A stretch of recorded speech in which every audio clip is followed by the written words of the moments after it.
கிட்ட நிறைய டேட்டா இருக்குன்னு வச்சுக்கலாம். ஆனா அதை வச்சு உண்மையிலேயே பிரயோஜனமா ஏதாவது முடிவெடுக்க முடியுதா? இந்த பதிவுல சும்மா இருக்கிற டேட்டாவை எப்படி ஒரு பவர்ஃபுல் பிசினஸ் டூலா மாத்துறதுன்னு தான் பார்க்க போறோம். சரி, ஒரு நிமிஷம் யோசிச்சு பாருங்களேன். இப்ப இருக்கிற பல கம்பெனிங்க கிட்ட டேட்டா ஒரு கடல் மாதிரி கொட்டி கிடக்கு. ஆனா தாகத்துக்கு ஒரு சொட்டு தண்ணி இல்லைன்ற மாதிரி அதை வச்சு என்ன பண்றதுன்னே தெரியாம முழிச்சிட்டு இருக்காங்க. நம்பர்ஸ் இருக்கு, நிறைய இருக்கு. ஆனா அந்த நம்பர்ஸ்க்கு பின்னால இருக்கிற ஸ்டோரி அதுதான் மிஸ்ஸிங். இந்த புதிரை தான் நாம இன்னைக்கு உடைக்க போறோம். முதல்ல நாம டேட்டாவை சேகரிக்கிறதுக்கும் அதை உண்மையிலே ஒரு முடிவெடுக்க பயன்படுத்துறதுக்கும் நடுவுல ஒரு பெரிய கேப் இருக்கு. அந்த கேப் என்னன்னு முதல்ல புரிஞ்சுக்கலாம். பாருங்க, இந்த டிஜிட்டல் உலகத்துல டேட்டா சேகரிக்கிறது ஒன்றும் பெரிய கஷ்டமே இல்லை. ஆனா அந்த டேட்டா வெள்ளத்துல இருந்து உண்மையான முத்தை எடுக்கிறோம் பாருங்க, அதுதான் பெரிய சேலஞ்சு. சும்மா தகவலை மலை மாதிரி குவிச்சு வைக்கிறதுல பிரயோஜனம் இல்லை. அதுக்குள்ள ஒளிஞ்சிருக்கிற அர்த்தத்தை கண்டுபிடிக்கிறதுல தான் அசல் வெற்றியே இருக்கு.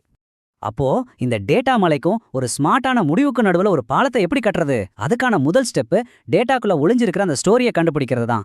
வாங்க அதை எப்படி பண்றதுன்னு பார்க்கலாம். விளக்கம், அதாவது இன்டர்பிரேட்டேஷன்னா என்ன?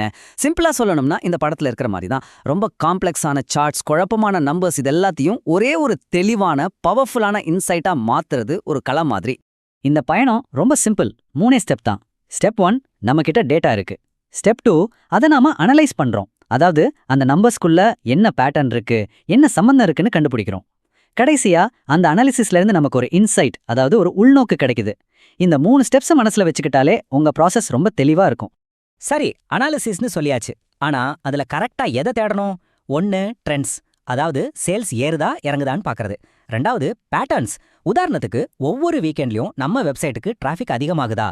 3வது அனாமலிஸ், அதாவது முரண்பாடுகள், திடீர்னு ஏன் நம்ம ஆப் யூசர்ஸ் குறைஞ்சாங்க.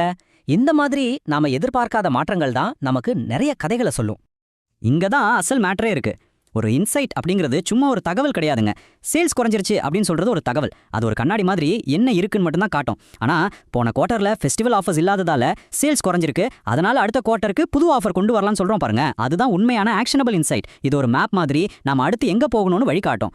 இதுதாங்க முடிவெடுக்கிறதுக்கான சாவி. ஓகே, இப்போ உங்ககிட்ட ஒரு பவர்ஃபுல்லான இன்சைட் இருக்கு. அடுத்த ஸ்டெப் என்ன? அதை மத்தவங்களுக்கு புரியுற மாதிரி திறமையா சொல்லணும். வாங்க டேட்டாவை வச்சு எப்படி ஒரு கதை சொல்றதுன்னு பார்க்கலாம். சரி, உங்களுக்கு அந்த ஆஹா மொமெண்ட் கிடைச்சிருச்சு. இப்போ அதை எப்படி மத்தவங்களுக்கு புரிய வைக்க போறீங்க?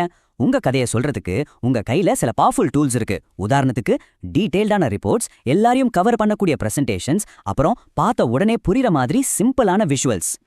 ஆனா இங்க ஒரு முக்கியமான வார்னிங். தயவு செஞ்சு உங்க ஆடியன்ஸை நம்பர்ஸ்லயே மூழ்கடிச்சிடாதீங்க. நீங்க பேச ஆரம்பிச்ச 2வது நிமிஷத்துலயே அவங்க தூங்கிடுவாங்க. ஜாக்கிரதை. அதுக்கு பதிலா ஒரு ஸ்டோரி சொல்றதுல கவனம் செலுத்துங்க. உங்க டேட்டாவும் நம்பர்ஸும் அந்த கதைக்கு சப்போர்ட்டா இருக்கணுமே தவிர அதுவே கதையா மாறிடக்கூடாது. இது ரொம்ப முக்கியம். இப்ப இந்த ஸ்லைடை பாருங்களேன். இது சூப்பரா விளக்குது. சீசன் இல்லாததால சேல்ஸ் குறைஞ்சிருச்சுன்னு சொல்றது ஒரு வீக்கான ஸ்டேட்மெண்ட். அதுக்கு எந்த ஆதாரமும் இல்ல. ஆனா இந்த சார்ட்டை பாருங்க. ஒவ்வொரு வருஷமும் இதே 2வது குவார்ட்டர்ல சேல்ஸ் குறையுது. இது நம்ம சீசனாலிட்டி தியரியை ப்ரூவ் பண்ணுதுன்னு சொல்றது தான் ஒரு ஸ்ட்ராங்கான ஆர்குமெண்ட். நீங்க என்ன சொன்னாலும் அதுக்கு டேட்டாவை வச்சு பேக்கப் பண்ணுங்க.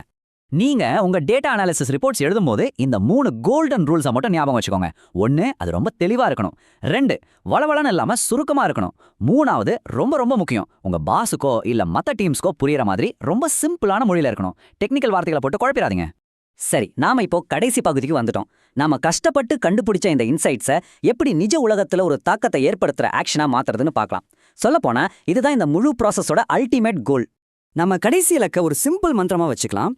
ஒரு இன்சைட், ஒரு டெசிஷன். அதாவது நாம கண்டுபிடிக்கிற ஒவ்வொரு புரிதலுக்கும் ஒரு ஆக்ஷன் இருக்கணும். சும்மா தெரிஞ்சுக்கிட்டோன்னு இல்லாம அதை ஒரு உண்மையான மாற்றமா கொண்டு வர்றதுதான் நம்மளோட நோக்கம். ஏன் இது இவ்ளோ முக்கியம்னு கேக்குறீங்களா?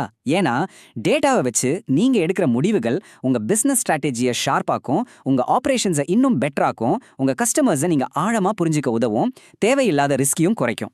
சிம்பிளா சொல்லணும்னா உங்க பிசினஸ் வளர்ச்சிக்கு இது ஒரு ராக்கெட் மாதிரி. அப்ப பாருங்க, டேட்டாவை சேகரிக்கிறது வெறும் முதல் ஸ்டெப் தான். அது சொல்ற கதையை காது கொடுத்து கேட்டு அதை வச்சு தைரியமா முடிவெடுக்கிறதுல தான் அசல் வெற்றியே இருக்கு. உங்க டேட்டா உங்ககிட்ட பேசிட்டே தான் இருக்கு.